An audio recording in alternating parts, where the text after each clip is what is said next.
Boa noite, pessoal do Descomplicando a Medicina, tranquilão?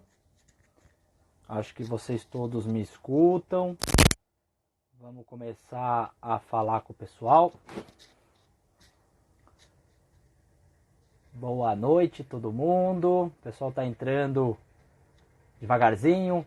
Avise todas as suas amigas, avisem todas as suas colegas, obviamente do sexo feminino. Tá todo mundo me ouvindo direitinho? Vamos falar sobre endometriose. Acredito que a maioria das mulheres aí tá com muita coceira nas mãos aí na boca para perguntar sobre informações de endometriose, quais são os sintomas, se elas podem sofrer disso. Então vamos comentar hoje agora sobre endometriose.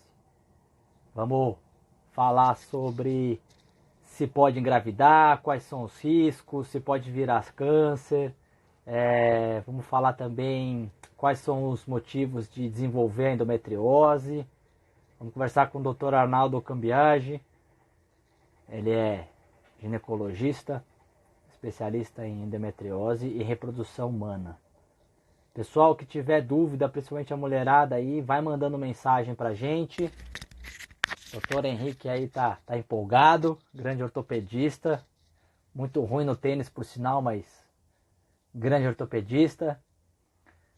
E vai mandando pergunta. O ortopedista vai ser convocado para ir para o frente do Covid, hein? Cuidado, hein, cara. Os técnicos também valem, hein? Cuidado. Vai mandando as perguntinhas, pessoal, que a gente depois faz pro Dr. Arnaldo, tá certo? Vamos só esperar ele aí entrar. Falou que era britânico no horário, já tá atrasado um pouquinho aí. Pessoal que tem dúvida, não esquece, manda a perguntinha. Conforme a gente vai conversando com o Dr. Arnaldo, a gente já pergunta para eles as dúvidas do pessoal. Certo? E aí, Henricão, já tá sabendo entubar já, cara? Cuidado, hein, meu, vai sobrar pra você, hein? Não é só passar haste intramedular, não. Vai ter que passar tubo na traqueia agora, hein, cara. Vamos lá. Deixa eu mandar uma mensagem aqui pra mandar ele entrar aqui.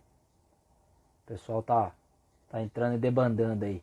Tá todo mundo me ouvindo muito bem? Tá ruim? Tá bom o áudio? Dá um oi aí se tá bom o áudio, tá ruim. Doutor Marcelo aí, campeão nas lives aí também. Manda umas mensagens se tiver ouvindo. Ele tá aqui, mas não tá pedindo pra... Doutor Arnaldo, o senhor tem que me pedir aqui a autorização, senão o senhor não vai fazer parte. Deixa eu ver aqui. Pronto, mandei pro senhor aqui.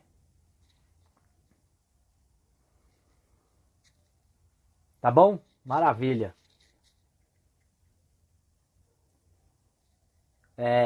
Shani, quais são os medicamentos que ela toma? Explica melhor aí quais são eles. Que pode ser desde uma dipirona até anticoncepcional aí. O que você está referindo? Deixa aí que eu vou perguntar para ele. Pronto. O Dr. Arnaldo vai entrar aqui agora.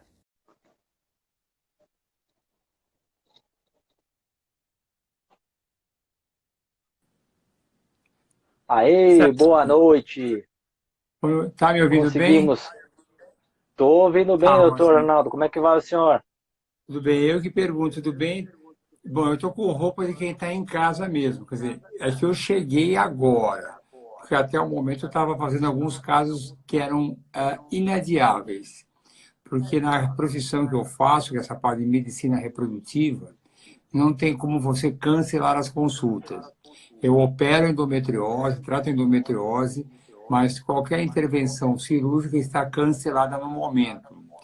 E Certo. também estamos limitando o consultório a consultas fundamentais. Estamos seguindo as regras, porque na medicina reprodutiva as sociedades se uniram e a determinação agora é consultar só o que for fundamental. É possível fazer consultas online, eu tenho feito bastante, de uma maneira bastante simples, porque a paciente, quando marca pelo telefone, não deu uma linha separada, nós enviamos um formulário específico com respostas tipo sim ou não, ou coisas bem resumidas. Ela manda para mim esse formulário e quando entrar na consulta eu já tenho praticamente um diagnóstico dela. Dá para a gente dar continuidade nos exames, mas eu deixo sempre claro que as consultas só serão, os tratamentos só serão realizados, vou repetir, os tratamentos só serão realizados após uma consulta presencial. Então, isso é um indício Certo. importante, porque eu consigo ganhar uns 2 meses, que é aquilo que a gente espera mesmo, entre uma consulta e o tratamento. Será que conseguir fazer os exames? Vamos ganhar esse tempo, já que estamos todos parados sem fazer nada. Mas o assunto Maravilha, doutor Arnaldo.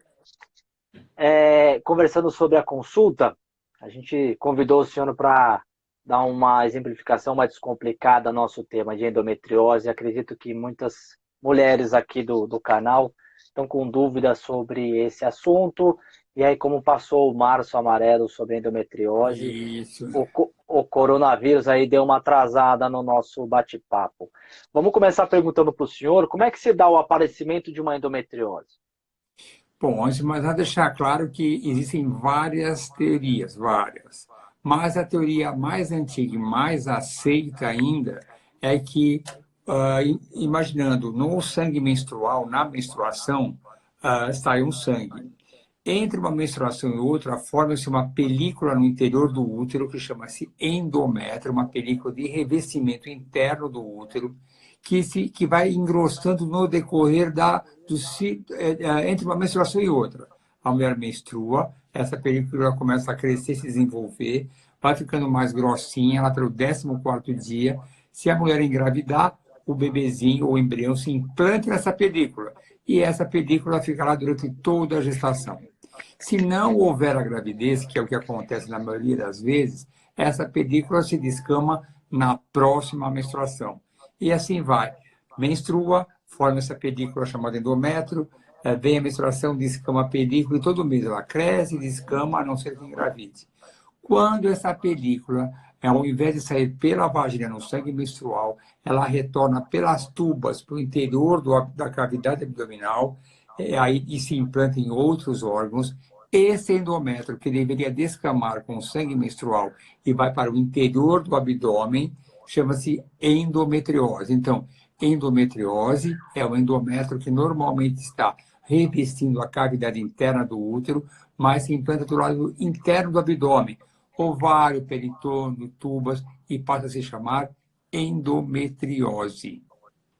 Quer para Certo. ajudar? Com certeza. A gente vai desenvolvendo o assunto. E como é Mas eu já que vou pegar uma brecha para não ter a Tá. confusão de endometriose com adenomiose. Embora sejam parecidos os nomes, endometriose é uma fisiopatologia, é uma maneira diferente da doença. Quando o endométrio nem se descama com sangue menstrual e também não retorna para o interior do abdômen, ele penetra, se infiltra na musculatura do útero, chama-se adenomiose. Então, endometriose é o implante do endométrio na cavidade abdominal. E adenomiose é quando o endométrio se infiltra na musculatura uterina. Então, mas tem sintomas que são semelhantes. E como é que se dá a fisiopatologia para sair essa camada, esse endométrio, para fora do útero e se implantar na cavidade abdominal? Como é que é o mecanismo disso? Então, aí existem teorias também. Pode ser que exista uma contratibilidade no sentido contrário e esse útero bombaria para o interior do abdômen. Existem teorias que ele poderia vir pelo sistema linfático. Aí não está bem esclarecido. Por que isso acontece, não se sabe.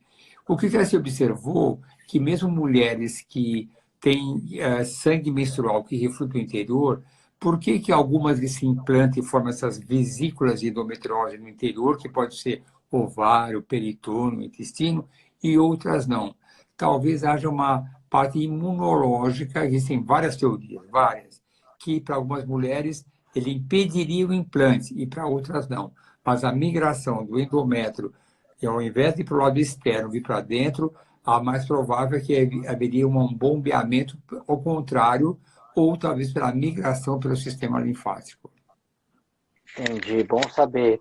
E quais são os sintomas ou uns critérios que a mulher deve suspeitar que pode estar com endometriose ou que deve investigar a doença? Olha, para você ter uma ideia, e isso é uma experiência que estamos sendo muito boa nessas consultas online, porque no meu questionário fazem parte algumas perguntas características sobre a menstruação. Se a menstruação é irregular, segundo, será se o sangue menstrual é intenso, médio ou pouco intenso, se ela tem cólica menstrual média, fraca ou grande intensidade. Com tudo isso, um caso de ontem, ela ainda me acrescentou que tinha dor na relação sexual e tinha dor também quando ia ao banheiro, quando ia evacuar. O diagnóstico praticamente ficou fechado. Essa paciente tem uma endometriose profunda, porque é característica da endometriose. Cólicas mais fortes que o esperado, aí tem a intensidade que é importante. Vou até já entrar num assunto que eu vou prolongar um pouco. A endometriose tem duas complicações graves. A primeira é a dor que leva essa mulher a não ir trabalhar, a ter uma vida afetiva precária, uma vida sexual muito difícil, porque tem muitas dores. E tem o caso da infertilidade, a mulher que não consegue engravidar. Uma grande parte das mulheres não consegue engravidar, mais de 15, 20% por razões de endometriose. Então, qualquer paciente que tenha cólicas importantes, sangramento irregular e sejam somadas ainda dor na relação sexual ou dor para evacuar, esse caso de endometriose profunda. E existe também endometriose mais leve. A suspeita é permanente. Todas as pacientes que nos procuram para tratamento de infertilidade, porque não conseguem engravidar, eu incluo uma ressonância magnética, que é o exame mais objetivo para se desconfiar que ela tem endometriose. E se essa ressonância der sinais de endometriose, eu prolongo ainda a pesquisa com ultrassom com preparo intestinal. Então, são esses sintomas. E doutor, você falou da alteração da menstruação. Então, a dispareunia que o senhor falou é um quadro bem clássico e hipermenorreia ou dismenorreia, isso daí pode chamar atenção Também ou chama tem atenção. que ter Aí você outros vai, sintomas associados? lógico, você tem que desconfiar. Lógico que pode não ser nada, pode ser uma adenomiose, pode ser endometriose mesmo, pode não ser nada disso, mas é obrigação do profissional que atende essa paciente, e nós sentimos muitas vezes a falta do ginecologista no ir fundo nessa história. Eu faço essas perguntas no meu relatório, no meu formulário, porque eu sou focado em endometriose. Mas eu tive já casos que a paciente me responde essas perguntas, eu falo, você tem endometriose profunda. Fala, nossa, o senhor fez o diagnóstico em 3 minutos, o ginecologista nunca tinha me pedido esse exame antes. É porque eu sou focado naquilo lá. Então, pacientes, eu repito, com cólica menstrual, que tem menstruação irregular, desconforto na vida sexual ou evacuar, tem provavelmente endometriose. E sabe qual que é a importância maior da endometriose ainda? É que muitas vezes a endometriose está associada com uma baixa reserva ovariana. A endometriose, ela como consumisse a reserva ovariana, falando que a reserva ovariana é o estoque de óvulos que a mulher carrega no ovário. Já esticando o assunto, a mulher nasce com um número determinado de óvulos. A mulher não forma novos óvulos no decorrer da vida. Ela gasta aquele estoque que vai se perdendo no decorrer da vida, 1.000 óvulos por mês, para quando chegar aos 45 anos ou 50, o seu estoque já terminou.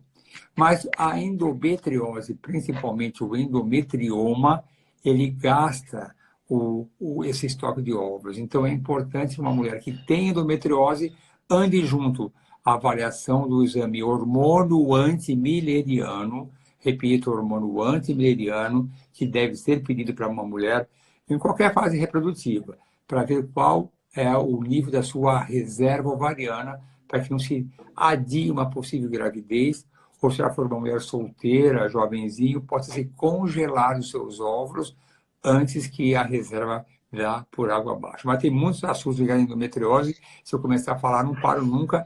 Eu tenho Eu uma série de sei. perguntinhas aqui. A gente vai emendar a gravidez, com certeza, que é uma das grandes perguntas bastante que me mandaram. Mas só aqui respondendo as perguntinhas do pessoal aqui, pertinente ao que o senhor já falou, o SPC, eu não sei qual é o nome dela, mas está aqui SPC 34.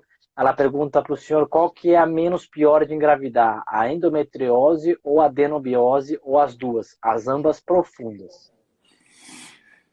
Olha, eu vou dizer para você, todas elas em separado prejudicam, ambas juntas pioram mais o quadro. O tratamento da adenomiose, ele é um tratamento que deve ser tratado antes de uma fertilização assistida, porque é causa de abortamento. Então, assim, se eu tiver que escolher entre endometriose e adenomiose, eu prefiro, para o bem da mulher, que ela tenha adenomiose, porque em condições razoáveis é mais fácil para tratar.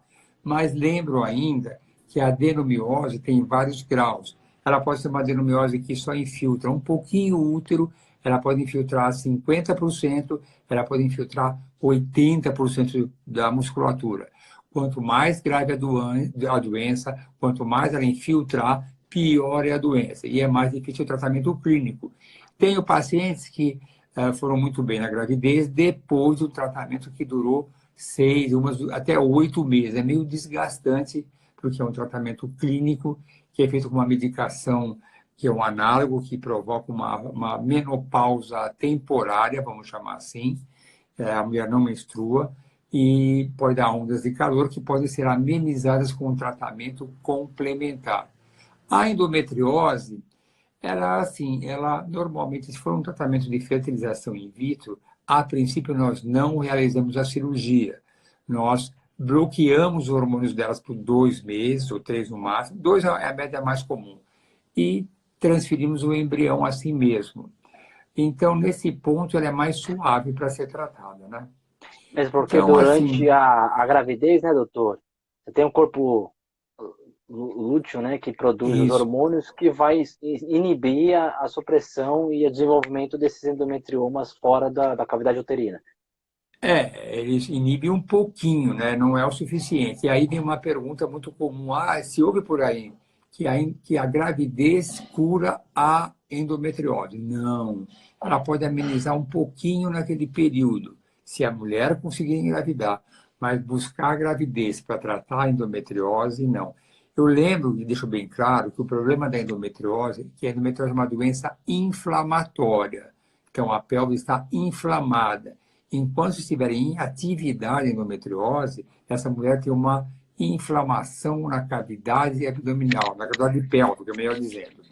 E aí a gente ameniza, ou fazendo a cirurgia de endometriose, que aí eu tenho que conversar quais são os casos que a gente indica, quais casos que não, ou fazer esse bloqueio antes de colocar os embriões, no caso de uma fertilização in vitro. Já aproveitando a história, que é importante também, se a gente nunca opera endometriose para quem quer engravidar. São casos selecionados. Se eu tiver uma paciente jovem que tem uma reserva ovariana excelente e o único comprometimento que a endometriose está causando é uma alteração das suas tubas, que podem estar um pouco obstruídas, ou estarem enrijecidas, ou estarem sem motilidade, nesses casos específicos, a mulher jovem, com menos do que 35 anos e com uma ótima reserva ovariana, e o único comprometimento for das tubas, nesses casos vale a pena a intervenção cirúrgica para que ela tente uma gravidez natural. Fora disso, a gente não opera endometriose, vai direto para uma fertilização in vitro. E quais são os tratamentos que existem, doutor, não cirúrgicos para endometriose e, obviamente, os casos mais agressivos devem ir ao tratamento cirúrgico? Quais são as etapas, os tipos de tratamentos que evoluem? Então, tratamento clínico, tratamento mais forte clínico e o tratamento mais agressivo que é a cirurgia. Bom, sempre saber qual que é o problema dessa paciente. É a dor pélvica lancinante que impede ela de ter suas atividades rotineiras ou é o problema de infertilidade? Se for o problema de infertilidade, quantos anos ela tem? Então, é um tratamento de uma jovem, de uma mulher uma jovem de 30 anos é um tratamento de uma jovem de 40 anos é outro. Se essa jovem de 30 anos tiver uma reserva ovariana baixa, eu sei que não tem muito tempo para ficar esperando o tratamento. E a de 40 anos, nem se diga. A idade realmente vai contra a mulher nesse aspecto da sua fertilidade. Então, se for uma endometriose muito pequenininha, você pode dar até uma pílula anticoncepcional e prolongar um pouco a vida dela sem cirurgia, desde que eu veja antes a sua reserva ovariana. Se ela tiver uma reserva com poucos óvulos, eu não vou bloquear os hormônios dela, e se ela estiver prestes a casar ou estiver casada, eu vou incentivar a gravidez. Os outros tratamentos clínicos são a base das injeções, os análogos do LH-RH, são injeções que são mensais ou trimestrais. Eu tenho preferência pela injeção mensal, eu não gosto desse bloqueio exagerado. E tem alguns remédios como o Dionogeste, que tem saído no comercial, Kiris, Alurene, Alurax, uma série deles. São esses tratamentos clínicos. Fora disso, são os tratamentos cirúrgicos, mas aí é um detalhe muito, muito, muito... De cada caso, né? Muito, muito importante, que é a reserva ovariana.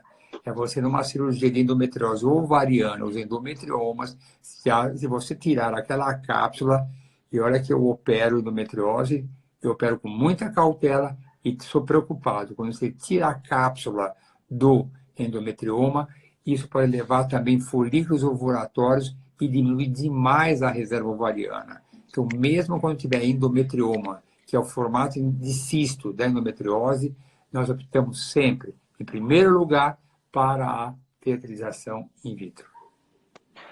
Bacana, doutor. E existe algum implante específico no peritônio, abdômen, fundo de saco que cause mais ou menos dor?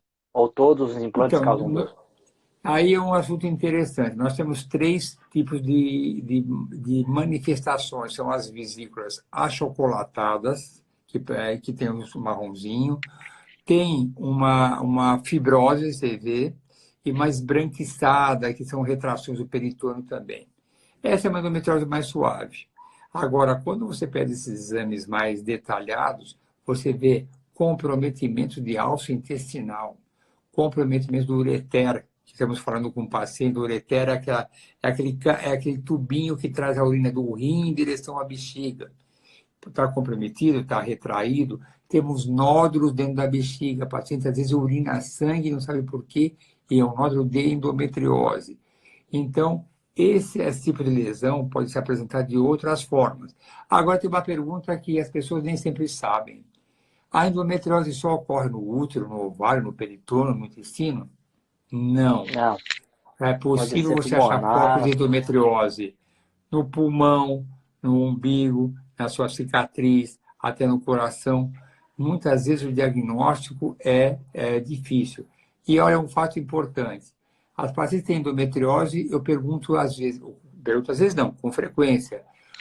Você tem dor no ombro? Ela responde, eu tenho uma bursite. Não é? É foco de endometriose no diafragma. Foco, dor no ombro com endometriose é implante no diafragma. Tem casos mais interessantes, é um caso que chamou muito atenção. Ela se falava por ser bipolar. Ela tinha endometriose e ela tinha um diagnóstico do psiquiatra de ser bipolar. E é sabido que a endometriose pode causar distúrbios psiquiátricos. Isso não é uma coisa rara. Acontece. E esse caso foi muito bonito porque foi feito o tratamento dela, foi cirúrgico. Logo no começo do tratamento, ela já melhorou após a cirurgia. Ela engravidou e depois que nasceu o bebê, ela teve alta do psiquiatra. E tem várias razões. A endometriose pode causar perturbações emocionais realmente nas pacientes. É mais um dado importante e pouco falado. Usando um gancho que o senhor falou, dessa parte interessante de foco à distância da endometriose, a Dali Borges perguntou exatamente isso. Quais são os sítios mais inusitados que podem ocorrer a endometriose? O senhor já falou coração, pulmão, diafragma, mas qual que é o sítio extraperitoneal mais comum que o senhor já viu? Essa peritoneal, diafragma é comum, pulmão a gente vê, São os E aí mais só comuns, cirurgião né? torácico remove ou só bloqueio hormonal mesmo para Não, fazer? aí é são cirurgias complexas que entra com cirurgião torácico, né? E você vê também cicatriz no umbigo, já vê aparecer. São essas mais comuns. Eu nunca vi no coração, nunca nem sei como viria. Só é descrito essa Cutânea sai possibilidade. sangue também? Mas o que é que eu não vi? É, o quadro cutâneo no umbigo que o senhor falou, sai sangue Ah, normal sim, se ou for não? superficial, As- sangra. A gente vê esses Sangra? quadros, né? É fora, É porque vê, pode vê. confundir com foco de melanoma também, então. Então, não são casos, geralmente a gente vê na cicatriz cirúrgica. São os casos que a gente vê o mais frequente. Mas a paciente fala às vezes, eu sangue, tem uma feridinha aqui que sangra na menstruação, você vai ver, é um foco de endometriose. Mas se tiver no umbigo, vai atrás, porque ela tem também na Em outros cavidade lugares. pélvica também. É. Doutor, a cesárea. Mulheres me perguntaram que desenvolveram a endometriose depois de uma cesárea. Isso é verdade? É mito? Pode acontecer? É frequente se acontece? Eu não gosto de falar que é mito porque é muita pretensão, sempre pode acontecer alguma coisa. Quando faz cesárea, e eu faço obstetrícia também, e gosto de obstetrícia, e eu faço cesárea com muita frequência porque as minhas pacientes são casos complicados e pacientes que vieram de um tratamento de fertilização, então ela quer mesmo que o bebê nasça por uma via cesárea mais confortável. A gente faz parto normal, mas a maioria é cesárea por indicação da própria paciente que a gente aceita. Quando você vai estruturar o útero, existe um cuidado específico de colocar o endométrio para o interior do útero. Ter cuidado de não estruturar de qualquer jeito e aquele endométrio ficar meio para fora. Isso pode ser.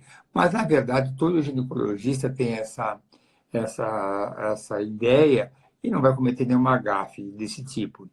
Agora, dizer para você que é normal, eu não vou classificar que a cesárea causou a endometriose de forma nenhuma. Não é uma responsabilidade e nem há descrição em nenhum lugar como causa de endometriose cesárea anterior. A adenomiose, por exemplo, a adenomiose tem algumas causas que a gente tem que emparelhar. Por exemplo, mulheres que têm abortos e fazem curetagem. A curetagem, só para melhorar um pouquinho o sentido da adenomiose, tem o endométrio, tem uma zona juncional que separa o endométrio da musculatura. Quando você agride o útero com a curetagem, você pode romper aquela zona juncional e causar como se fosse um vazamento, ela começa a penetrar. Então, a curetagem, já que falamos em adenomiose, pode ser algo que leve à causa de adenomiose. E a própria contratibilidade do útero pode romper a zona juncional e causar adenomiose. Mas cesárea não, honestamente não. Pô, que bacana. São temas bastante. A gente, como anestesista, faz bastante. Eu faço bastante cirurgia para endometriose, principalmente para coloprocto, que faz bastante reto sigmoidé. Essas curiosidades eu não tinha ciência, mas a parte estrutural, fisiológica da. E fala Então, então para a essa gente o parte seguinte: da... uma paciente jovem, aí abaixo dos seus 40 anos, que tem desejo de ter uma gestação normal, ela busca ser mãe, mas ela tem um quadro de endometriose profunda, sente muitas dores. Qual é o passo que ela deve fazer? Ela procurar, obviamente, um médico especialista, ela deve fazer um tratamento clínico primário para evoluir para uma estimulação ovariana, fazer a captação FIV, ou existe a possibilidade de fazer uma gestação normal, sem intervenção médica? Boa pergunta. É claro que você perguntou, primeira coisa, ela tem que procurar um médico especialista em medicina reprodutiva. Por quê? Qual o primeiro exame que eu vou pedir para ela? Hormônio antimileriano. Se ela tiver um hormônio antimileriano que traduz a sua reserva de óvulos, o seu estoque de óvulos, e for muito baixo, eu não vou incentivar uma gravidez natural, porque essa reserva vai diminuir com o tempo, ela vai ficar sem nenhum óvulo. Então, se tiver um antimileriano de 0,5, eu não vou, vamos tentar gravidez normal. Não. Depois eu vou avaliar a anatomia dela. Vou ver a esterossalpingografia, avaliar só se as tubas estão pérvidas, tem boa motilidade. Se for ok, eu continuo autorizando. Então, ela tem 38 anos, você falou, foi isso no começo, né? Isso, Que abaixo de idade? 40. Bom, abaixo, vou botar abaixo de 40 para mim é 38 por aí, né? Tá, Vamos isso. botar, porque lógico que abaixo de 40 a 30 anos é bem mocinho, mas vamos colocar 38, por isso que eu me preocupo com a reserva também. Tá. Então, a reserva ovariana é boa, tem anatomia em ordem, o sêmen do seu marido, sabe? Porque se o marido, de repente, você não pede espermograma, é um sêmen horrível, Tá. não vai ter gravidez natural nunca. E isso é uma causa importante. Muitas vezes você vê até hoje, isso é inacreditável, que a paciente fica com o ginecologista explorando vários exames das causas dela, só E não ninguém pedir pede o o espermograma espermograma. do marido. Pô, ele poderia ser um oligospermico com 2 milhões, não vai engravidar naturalmente nunca. Você vai fazer o quê? Cirurgia para restaurar a fertilidade? Não é necessário uma intervenção dessa. Então, você pode negociar com a paciente, isso é importante, quais as reais chances. O que a gente tem que ser claro e transparente com a paciente. Você tem Com 38 anos, certeza. reserva baixa, seu marido tem um sêmen ruim. Ah, mas eu queria gravidez natural. Eu deixo bem claro, impossível, eu não vou dizer para você que é, porque eu sou uma pessoa de fé. Tudo pode acontecer, mas se recomendar uma gravidez natural frente a um antimileriano desse nível e com as tubas comprometidas, eu não vou, ou espermograma ruim, eu não vou ah, eu não vou complementar. Tem uma perguntinha aqui que eu estou vendo aqui na tela que eu queria responder. Claro, Ah, fique à vontade. O CoCACG. COCA, CoCA, endometriose profunda, sem sintomas, pode acontecer? pode. Por isso que eu peço sempre, numa primeira consulta de infertilidade, uma ressonância magnética, mesmo que não tenha nenhum sintoma, porque nós podemos ser surpreendidos com isso. E o que muda nisso? Bom, a paciente tem uma endometriose profunda que compromete o intestino, e pode acontecer isso, e não tem sintoma. Bom, não existe uma indicação cirúrgica, porque, como você bem sabe, as cirurgias mais agressivas que têm comprometimento intestinal são cirurgias agressivas, que tem que fazer retossigmoidectomia, são sujeitos a ter fístulas, mesmo com a cirurgia robótica que a gente faz também, hoje em dia é muito melhor, mas pode ter complicações. Então, você não indica a cirurgia. Então, a resposta é: pode ter endometriose profunda sem sintomas? A resposta é sim. Pronto, já respondi bem Oh, simples. então, eu achava que não, porque como o implante, o foco estava sempre levando a sangramento e o sangue na cavidade abdominal é muito irritativo, isso aí poderia provocar sempre a reação inflamatória pélvica. E aí isso levava a dor. Agora, o senhor me falando que pode ocorrer sem sintoma, quer dizer que o foco fica extraperitoneal? Não tem foco Não, sangrante ela pode ativo? estar, porque quando você pode ter uma endometriose profunda, ela não sangra para a cavidade pélvica, não sangra. Ela pode sangrar para o retroperitoneal, ali pode sangrar e acumular o sangue. Tem gente que reclama, fala para mim, doutor, quando eu sou menstruada, eu vou evacuar, fazer o número 2 e sai sangue junto. Acabou, matou a Isso charada. Tem um é clássico nódulo implante. que está sangrando. Tá muito claro isso. Então, é muito surpreendente para os pacientes que você pede um exame desse, você, ah, a paciente fica, mas eu não sinto nada. Pois é, não sente nada, mas pode acontecer. E a parte de infertilidade sem sintomas, qual é a causa? Bom, aí você vai me abrir um espaço aqui de umas 2 horas que eu posso falar para você de ponta a ponta. Tem que ser resumido, que a gente tem só Mas mais eu, uns 20 minutinhos. mas eu vou resumir para você, sim, sempre assim. Infertilidade, eu dou 6 possibilidades. Primeira causa masculina, que é fácil de resolver com espermograma. Na mulher, ver anatomia pela histerossopingografia. 2, ver a sua parte hormonal, para ver se ela tem alguma alteração hormonal, tiroide, ver a sua parte de minerais, vitaminas, prolactina, todos os seus hormônios. 3, ver já estou na quarta porque tenho do marido. 3, tem que ver a parte cromossômica. Nós, eu vou explicar direitinho, temos nosso mapa cromossômico. O homem, 46XY, e a mulher, 46XX. Esse é um padrão normal. Quando tem uma criança doente, uma síndrome de Down, vamos pegar como exemplo, ela tem a trissomia do 21, que ao invés de ter um par de cromossomos, ela tem um cromossomo a mais. Então, é uma criança doente. Mas mesmo as pessoas saudáveis, que forem fazer o cromossomo, ver os cromossomos, elas podem ter translocações ou inversões, que para ela não causa nada, ela é uma pessoa normal, 100% normal. Mas ela pode muito bem, ao formar os seus gametas, o óvulo, o espermatozoide, e ter os seus embriões, formar com uma alteração cromossômica. A gente vê isso. Então, não tem nada, você pede um cariótipo do casal e tem essas pequenas alterações sem repercussão nenhuma para ela. Temos também as alterações imunológicas, que são causas que podem levar a uma incompatibilidade do casal. Pode ter causas de endometrite dentro da cavidade abdominal. Temos a parte de trombofilias. Então, uma série de causas que eu faço questão de investigar todas numa primeira fase. Todas. Certo. Normalmente, esses Ótimo, exames ótima mais, explicação. normalmente, esses exames mais dolorosos, como a histerosalpingografia, eu deixo para o final.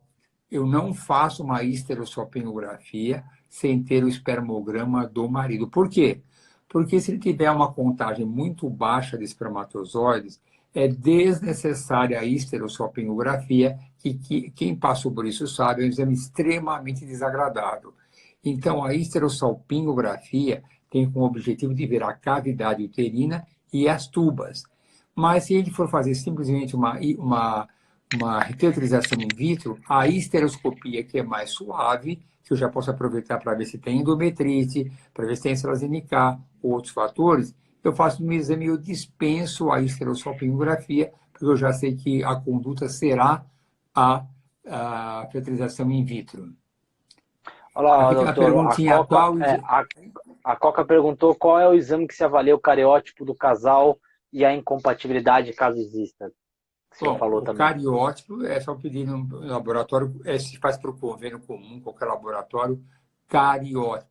Eu tenho um recorte de um jornal, que é um caso que saiu há muitos anos atrás, mas eu guardei esse recorte, que é uma mulher lá da Paraíba, uma pessoa em condições humildes, teve 3 bebês com síndrome de Down.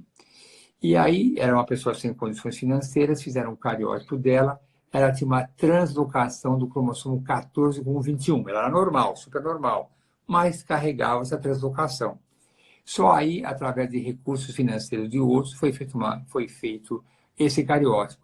Conclusão, se fosse em condições ideais e tivesse feito o cariótipo antes, teria evitado de ter esses 2 bebês a mais. O primeiro poderia acontecer, mas em situações normais, a gente, frente a um bebê alterado, um aborto, é solicitado o cariótipo.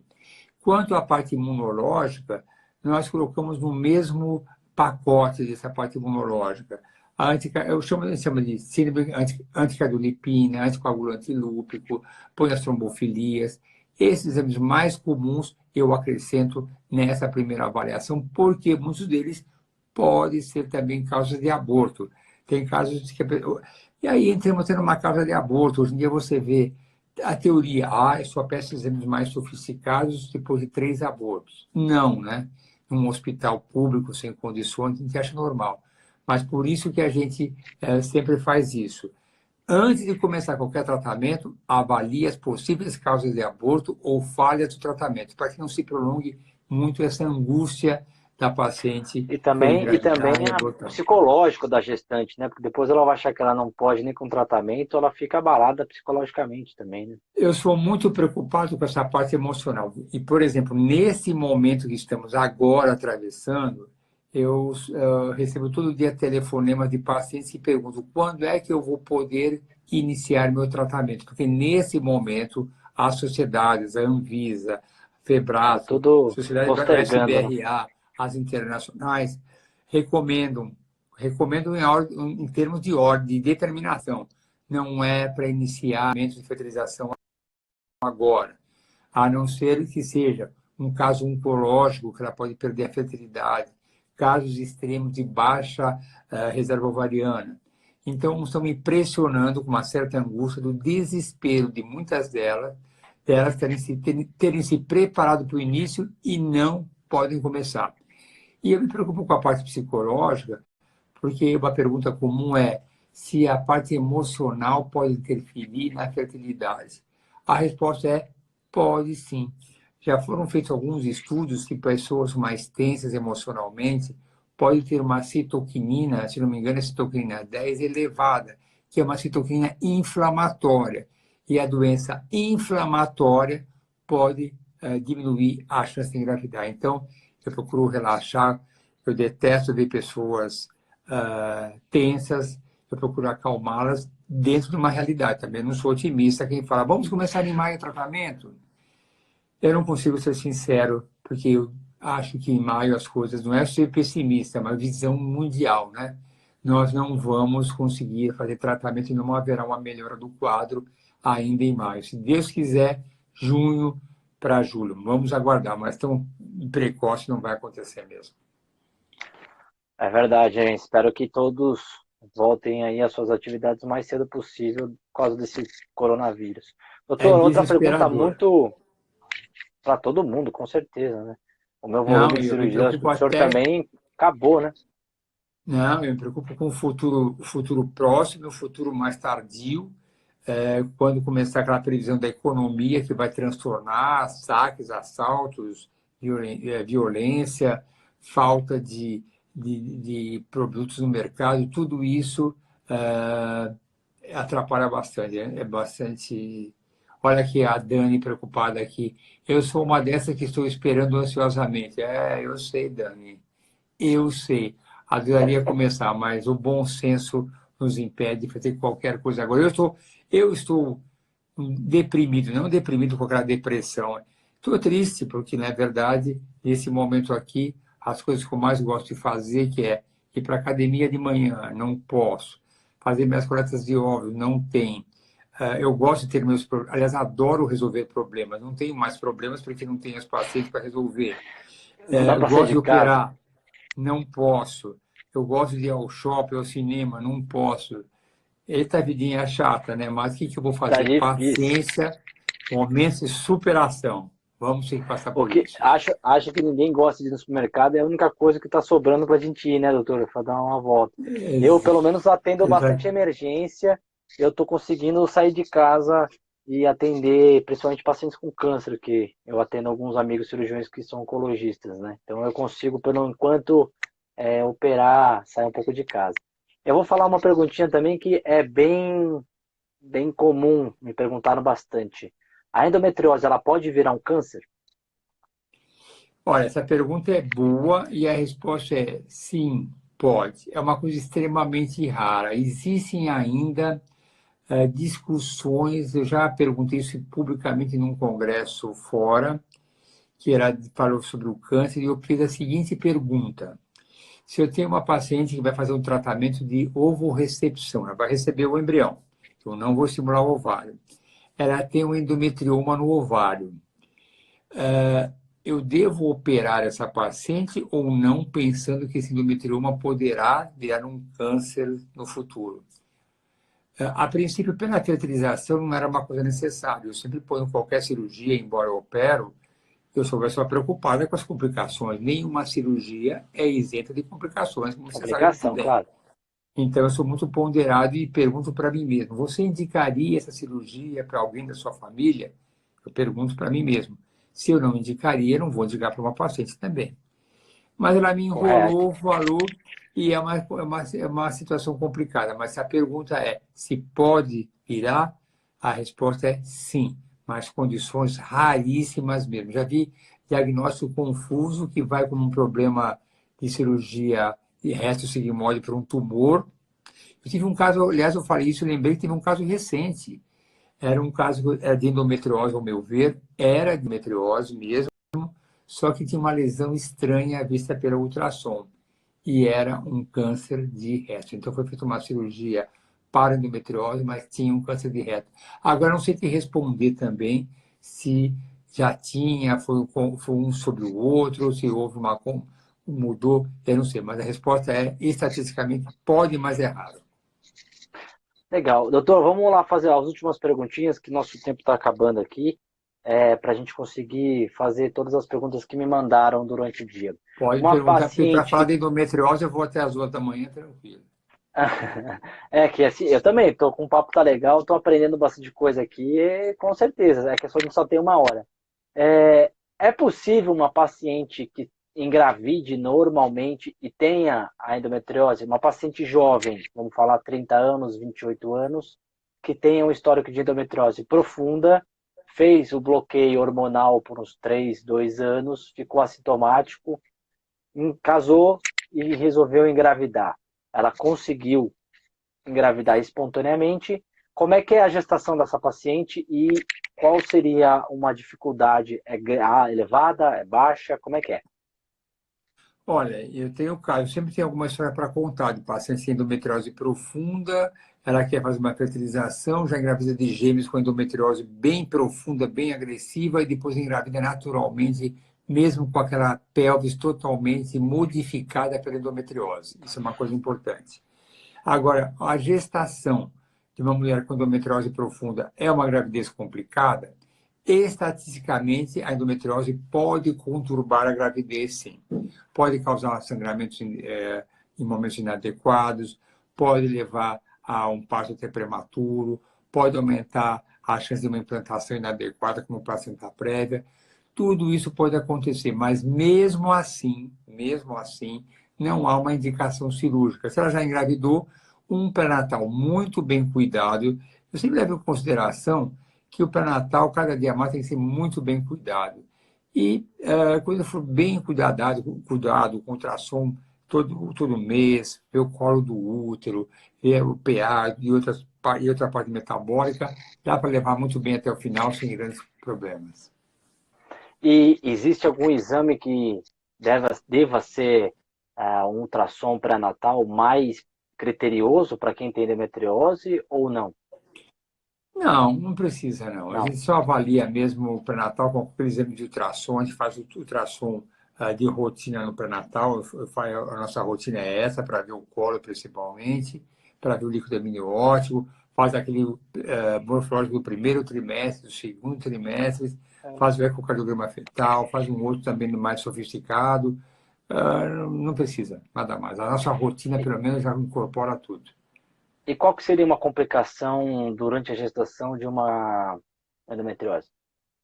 A Um paciente tem DPP, endometriose e teve a não, acho que complicação. em situações excepcionais, se digo excepcionais, um escoamento prematuro de placenta ou uma placenta prévia, mas tudo. E nem dá para você comprovar Mas se isso aquilo. tem a ver com a gestação. Mas, por exemplo, se ela tiver um sangramento excessivo, pode haver Ah, sim, não, abdominal? não, não, não. Não. Ah, entendi. A complicação da endometriose dentro da gestação, a não ser que ela tenha um foco de intestino que estava já obliterando a luz intestinal e com o útero comprimiu mais ainda, ela teve um abdômen agudo. Mas, honestamente, é Isso é bem raro. possível, mas não é uma coisa comum. Nada disso indicaria um tratamento de Ainda bem. endometriose prévio. É muito raro isso. Eu sempre penso Puxa. que toda intervenção cirúrgica tem uma complicação. Pôr na balança, vale a pena eu arriscar? Tem que ser ponderado. Mesmo os cirurgiões mais hábeis têm complicações, então tem que ser ponderado. Vou falar uma pergunta, acho que todas as mulheres de 100 em cada 10 em cada 10 querem saber essa pergunta também. Pelo fato de você fazer o tratamento hormonal de bloqueio da endometriose clínica, ela aumenta o peso? Ou isso também é por conta da alimentação e psicológico? Essa é uma pergunta, sempre a pergunta número um. Vai engordar? Sempre. Vai engordar? Você sabe como é que é? Eu sei disso. Então, assim, uma que retém um pouco de líquido, então isso faz a pessoa realmente inchar um pouco mais. Não é uma obesidade que ela assim, irretornável, ela pode retornar depois. Eu acho que nesses casos deve ter uma perseverança maior na parte alimentar mesmo. Ela tem que ser um pouco mais rigorosa com a alimentação dela. Mas as pacientes que engordam é mais decorrente da ansiedade, uma alimentação inadequada, que podem ser controladas com o rigor da alimentação. Não é uma coisa que engorda, fica uma obesidade insustentável, não. Pô, que bacana. Bom ter essas explicações diretas Não, e eu com pego no pé com a relevância. obesidade, eu pego bem no pé disso. É, bom saber. Doutor, falando de infertilidade agora também com a paciente que tem endometriose, estatisticamente, o senhor tem aí no seu consultório, é mais difícil uma paciente ter uma dificuldade, considerando o marido normal, a parte anatômica normal, a paciente que tem uma endometriose profunda, inicial ou crônica, tem estatisticamente dificuldade aumentada para a gestação? Para conseguir engravidar, Isso, para isso? conseguir engravidar. Sim, porque a endometriose é uma doença inflamatória. Sempre haverá alguma perturbação no organismo dela, dos mais variados graus. Que pode ser desde uma alteração da anatomia, né? Então a tuba ficou aderida, está grudada. Às vezes, quando a pessoa, tanto é quando pede uma histerossalpingografia, conforme o lugar, vem assim, tubas pérvias. Não é, isso não é suficiente. Eu sempre ponho um megatoscópio e olho, porque você vê, ela está aperta, mas está rígida, está erguida, ela não se mexe, essa tuba está comprometida. Então, normalmente a endometriose pode engravidar naturalmente, mas há um comprometimento da fertilidade, sim. E a dor da endometriose, ela é aliviada com anti-inflamatório ou existe algum analgésico mais específico? Por exemplo, Sim, eu tenho o uma pessoal forma que eu também. dou o tratamento da dor, você pode bloquear os hormônios com hormônios mais simples, né, com esse, mas acrescenta anti-inflamatório, aí você acrescenta uma dieta anti-inflamatória, tirar o glúten e outras coisas que são inflamatórias, pode ajudar também. Tem uma forma que eu dou com ácido licopênico e outros ingredientes que também são anti-inflamatórios. Qualquer tratamento anti-inflamatório será benéfico para a dor dela. Ela usar o famoso escopolamina ajuda ou é mais a parte inflamatória que vai aliviar? Ajuda, O Buscopan, ajuda, vamos falar o ajuda. nome comércio, porque o pessoal É, não pode entender o que é isso. não, mas eu entendi. Mas é o seguinte, o anti-inflamatório é melhor. Ele é mais... O meloxicam é bom. Outro inflamatório que eu falo é o meloxicam, mas qualquer um deles. Qualquer anti-inflamatório útil. E a dieta anti-inflamatória é bom ter eu gosto muito de ter um nutrólogo ou um nutricionista para dar uma ajudada, porque o glúten e outros alimentos inflamatórios vão aumentar a inflamação. Inclusive, a inflamação pélvica, até quando não tem endometriose, é um fator que pode ser causa de aborto, pode ser causa de infertilidade. Eu peço o apoio, dou uma dietazinha anti-inflamatória por minha conta, mas deixando claro que eu não sou nutricionista e nem quero ter essa posição, não quero ocupar o lugar deles. Legal, pessoal, acho que o pessoal que está aqui acompanhando a live está gostando bastante, está até elogiando a gente aqui. Lembrando que essa live eu vou deixar salva nos stories depois para ver com mais calma. Se vocês quiserem mostrar para algum amigo, indicar alguma amiga que está passando por uma dificuldade de gestação ou queira saber sobre endometriose, não esquece de pedir para olhar no meu Instagram, lá nos stories, essa live vai estar salva, tá bom? Doutor, Tá bom. infelizmente nosso tempo está acabando, tenho 5 minutos aí que o Instagram já está me avisando. Se o senhor quiser deixar suas considerações finais com relação à endometriose, com relação a acalmar a paciente que pode estar suspeitando que tem endometriose, como é que procuram ajuda, quais são os sintomas iniciais, para ficar calma, pacientes que querem engravidar também, dá suas recomendações finais para a pessoa que está acompanhando a gente. Olha, eu acho que quem achar que pode ter endometriose deve procurar o seu ginecologista, mas que ele tenha uma certa sensibilidade em relação à endometriose, que tenha um conhecimento. Porque ainda a gente escuta algumas histórias como essa cólica é normal, a minha mãe tinha, ou ela fala que não tem muito problema, principalmente adolescentes que já podem ter uma endometriose, acham que é normal. Então, o diagnóstico precoce é sempre importante. Então, é importante que procure um profissional, não precisa ser, nesse caso, esterileuta, não.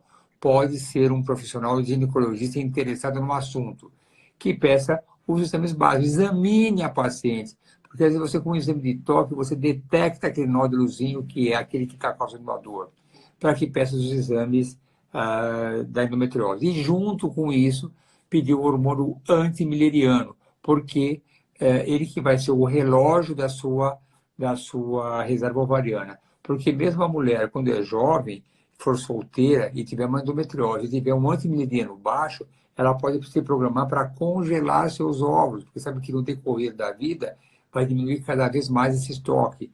Então, essas são minhas considerações. Tem um ginecologista que tem um interesse pelo assunto, que examine de verdade para os exames complementares, veja a sua reserva ovariana, que tanto me preocupo com isso, porque a gente enfrenta muitos casos de pacientes jovens, com 32 anos, já com uma reserva muito baixa, isso me angustia bastante. Então, eu acho que é importante. Eu vi mais uma perguntinha. Nenhum ginecologista pede antimileriano. É verdade, insista, porque deve pedir. É o nosso relógio. Se tiver com antimileriano muito bom, excelente. Se tiver baixo, é bom que fique aflita, não uma aflição no mau sentido. Vamos cuidar do que vamos fazer agora. Vamos congelar os ovos. É essa a minha mensagem. Obrigado pelo convite e me ponho à disposição Imagina. para, se você quiser falar sobre outros temas, é sempre um prazer. E estou à Vamos sim, disposição sempre. vamos falar sobre. Eu vou até convidar aqui ao vivo para a gente falar sobre um tema específico de infertilidade, com alguém que conhece, foi tão aí bacana em explicar de uma forma descomplicada. Eu vou só usar esses últimos tempos que a gente tem para responder a pergunta do pessoal. Eu vou responder a pergunta do Serginho, aqui o vôlei de praia, uso contínuo de meloxicam para endometriose. Serginho, como qualquer outro anti-inflamatório, ele não deve ser utilizado de forma contínua porque ele tem muitos efeitos colaterais no equilíbrio, na homeostase do corpo. Isso depois o doutor vai até complementar, mas pode levar a gastrite, úlcera péptica, osteoporose, pode levar anemia, pode levar diversos efeitos colaterais. Eu tenho até um vídeo no canal do YouTube, procura Descomplicando a Medicina, sobre anti-inflamatórios, os seus efeitos e as suas complicações.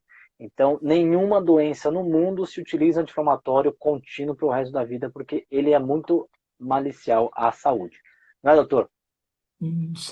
Correto, tudo perfeito. Não vou completar com mais nada, não é correto. Não é esse o tratamento ideal. Existem outras maneiras anti-inflamatórias, com alimentação ou outros suplementos que podem minimizar a curcumina e outras coisas que podem ajudar. E em casos específicos é que você vai fazer o uso anti-inflamatório no pico da dor, mas não de rotina nem pensar. É sempre por um período limitado de tempo. E ainda mais idosos também não pode utilizar muito tempo.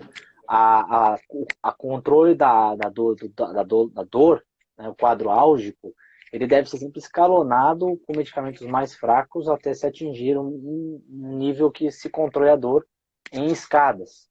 E a gente vai fazendo, adicionando medicamentos através de medicamentos, obviamente vendo os efeitos colaterais. Isso também é outro papo que a gente pode comentar sobre controle de dor, né? Eu sou anestesista, mexo com isso bastante, só para não atrapalhar aqui a nossa live do Dr. Arnaldo. Alguém quer falar mais alguma pergunta para o Dr. Arnaldo? Aproveite agora que nós temos mais 2 minutinhos aqui só.